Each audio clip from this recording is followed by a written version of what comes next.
Well, as 2022 draws to a close, we're looking back on the stories that dominated the headlines this year. The financial world has been enduring one of the most brutal crypto winters ever. Prices are well off their peak, investors are pulling out funds, and one of the industry's most prominent figures is under arrest.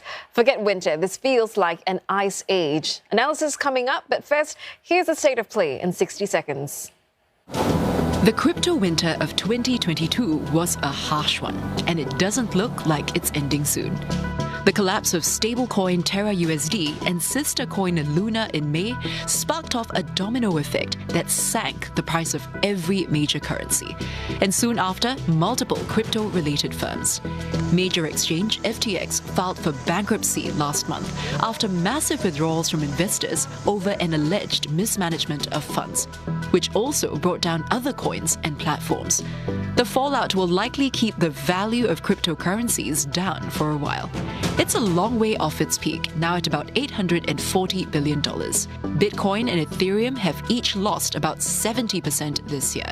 The events show it's still a wild west out there, especially with the economy in worse shape than past crypto winters. Those who still believe they're on their way to the moon might just be stuck on Earth for a while longer. For more insights, we are joined by Paul Brody, global blockchain leader at EY. Paul, thanks for joining us. Why is this crypto winter worse than the previous ones? And can we expect a recovery, or is it over for crypto as a digital asset class? So it's definitely, from a statistical perspective, it's actually not worse than the other one. So typically peak to trough is about 80 to 85%. This one's still at about 70%, but it feels a lot worse. And it feels a lot worse, first of all, because the market is so much bigger, so that the dollar amounts that's been wiped out by the gains is much deeper. And secondly, it feels worse because the level of fraud and misrepresentation and sort of systemic contagion is much more substantial than prior crypto winters, which have been less painful. One of the big things that happened during the last kind of boom was this deep integration through a feature called decentralized finance, and that's made contagion across assets and networks much bigger deal. But I personally am I remain very optimistic, but not about crypto asset prices and not about crypto as a speculative digital finance tool. So, the FTX collapse has been dominating headlines. How will it reshape the industry then? So one of the big problems that we're having right now is that normally in any kind of collapse, you have something that people talk about as a flight to quality. Investors look around for the most stable, the most mature, the best regulated player out there. And what they're looking around and discovering is there are very, very few publicly traded, deeply regulated, exhaustively audited players out there. And that's actually, I think, having a negative impact on this. When we come out of this on the other side, I'm really hoping to see a couple of important things. Number one, a much more regulated sector, and one in which all the players are much more diligent about applying the regulations. Because let's be clear, breaking your agreements, committing fraud, borrowing from your customers when they didn't know about it, pretending to have assets you don't have, those things were illegal before the crypto crisis. There's no new special regulations needed. But I think we want a much more diligent crypto sector coming out of this. I hope to see that. And it will be very good for the industry. And then secondly, I'm really hoping to see a shift away from what's really been an obsessive focus on financial services and sort of moving money around. Instead, what I really want us to see and what I hope to see are a world of much more sophisticated business-to-business digital applications that run on blockchain ecosystems, but are not focused solely on just moving money around or financial services. Yeah, so that's your wish list. We've seen regulators around the world, step up or say that they will step up laws in the crypto space. But is it so easy? And also the FTX saga has showed that there were many lapses. So what more can regulators do? And also, do you think an imminent crackdown is something we could see very soon? Well, so the crackdown is ongoing, and the answer generally is yes, regulators could probably do a better job. And a really good example and a place to look is Japan, which was one of the first places to suffer from a crypto crack-up back in the second big sort of crypto winter, which was Mt. Gox. It was a big fraud. But Japan has not had a single major collapse since then, and it's instituted a very rigorous regime. And the rigorous regime in Japan depends not just on companies behaving themselves, but on government inspection and the requirement for third-party auditors. So I think Japan is a real benchmark. I think we're going to see more regulation or a regulatory environment that looks more like Japan's, with a requirement for inspection by third parties in order to be in this business.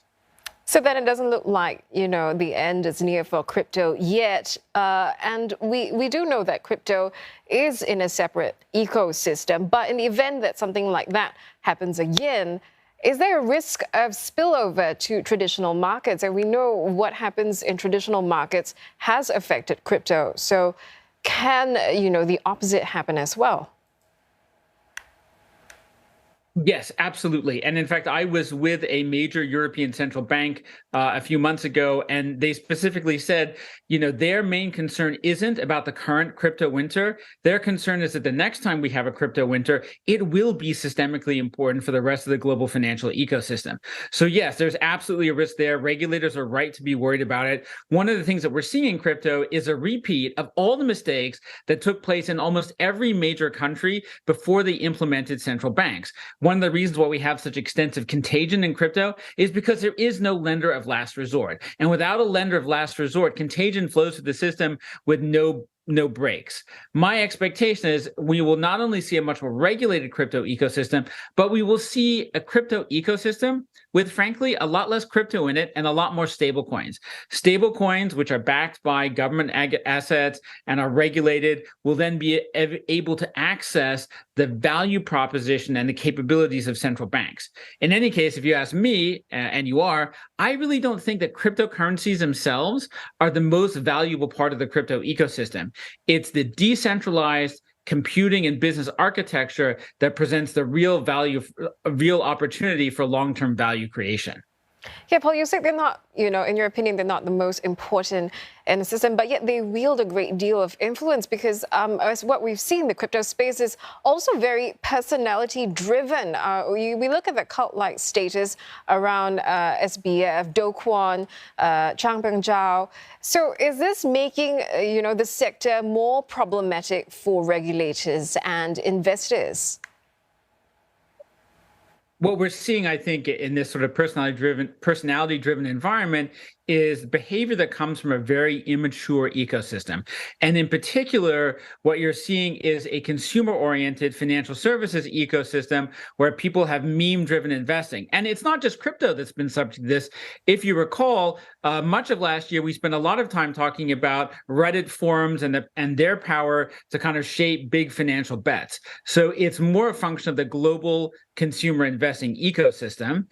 And my hopes are that as we go forward, the value proposition and the shift in crypto will take place where it's much more about enterprise applications, which have a much slower sales cycle. They're much less subject to sort of force of personality, and they're much more driven by very specific drivers around value proposition, cycle time, transaction cost. And we really have high hopes for things like supply chain management, inventory management, procurement, business to business operations that are very costly today and are all about the back office of companies that could be made so much more efficient with these decentralized computing infrastructures. So it won't present as many headlines. I won't get invited on as many shows, but we'll, I think, all be much happier and much more stable.